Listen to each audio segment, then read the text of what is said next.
Ahora vamos a empezar a hablar un poco sobre el indicador de gestión WACC. Sus siglas en inglés significan Weighted Average Cost of Capital.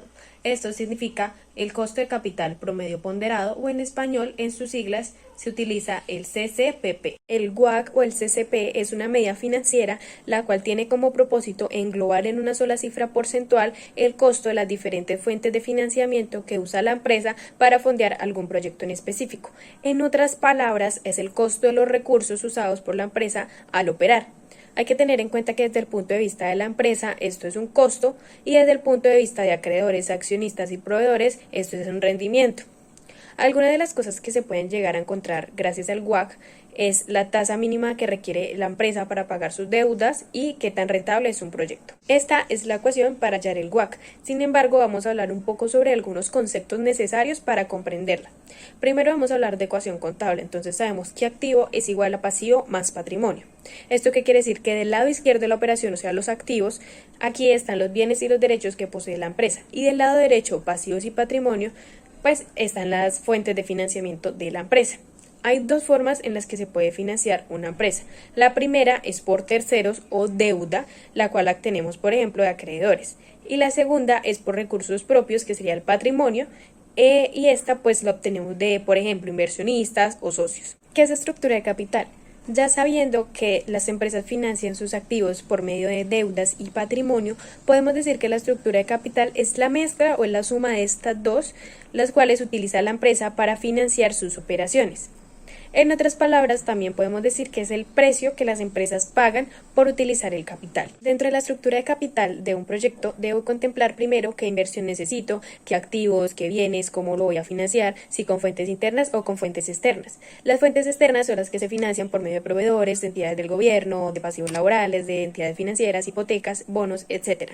Y si hablamos de fuentes internas, son las que se financian con inversiones de los accionistas o de los socios o las utilidades retenidas. Vamos a hablar un poco sobre costo de capital. Esta se mide como una tasa, esto quiere decir que se da en términos porcentuales. Esta es la tasa de rendimiento que tanto acreedores como accionistas exigen por los recursos que aportan a la compañía. Hay que tener en cuenta que las exigencias de los acreedores son muy diferentes a las exigencias de accionistas o socios. Bueno, vamos a dar rápidamente un ejemplo del tema de capital, capital total y su estructura. Entonces tenemos el siguiente ejemplo.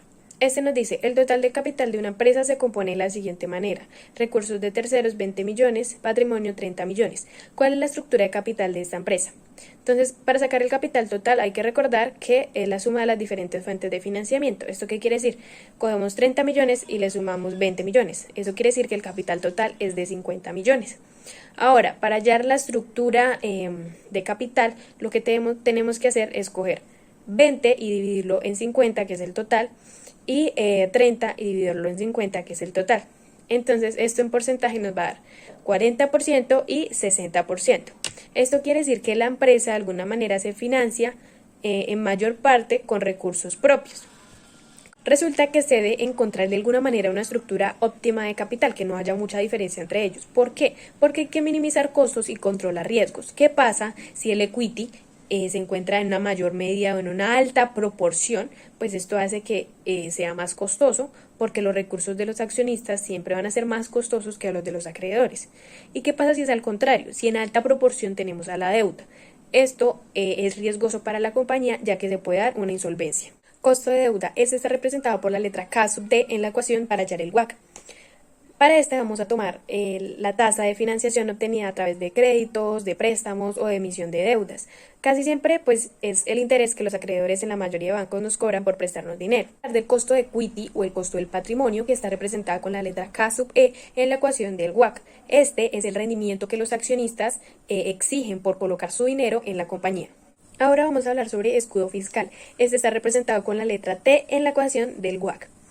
Esta significa la tasa porcentual de tributación o la tasa de impuesto de renta. Se usa para referirse a aquellos gastos que nos ayudan a disminuir los impuestos por pagar. Hay algunos factores que afectan al WACC. Entre estos están los niveles de las tasas de interés. ¿Por qué? Porque hay épocas en las que la inflación es bastante elevada y el Banco Central lo que hace es elevar la tasa de referencia, lo cual ocasiona el aumento de las demás tasas. Al haber este aumento general de las tasas de interés, provoca un aumento en el costo de todos los componentes del capital y por consiguiente en el WACC. El segundo son las tasas tributarias. Uno de los efectos que se puede dar aquí es que las tasas tributarias también se dan a través de impuestos a ingresos o el impuesto a las ganancias de capital. Por ejemplo, si ocurre una disminución en el impuesto de las ganancias de capital, los inversionistas se van a mostrar más dispuestos a adquirir acciones. Por consiguiente, va a haber una disminución en el costo de las acciones comunes. En conclusión, el costo de capital promedio ponderado o WACC se puede utilizar para evaluar el riesgo de la empresa en general o de un proyecto en específico. Cuando se da un mayor costo de promedio ponderado de capital, pues esto representa un mayor riesgo, simplemente porque el proyecto debe devolver más dinero a fin de cubrir los gastos. Cuando mayor sea, por ejemplo, la tasa libre de riesgo, la ganancia esperada del mercado, el riesgo del mercado de un activo, el nivel de endeudamiento y el costo financiero, pues mayor va a ser el WACC. En cambio, se reduce cuando mayor sea la tasa impositiva o el nivel de inversión de unos recursos propios.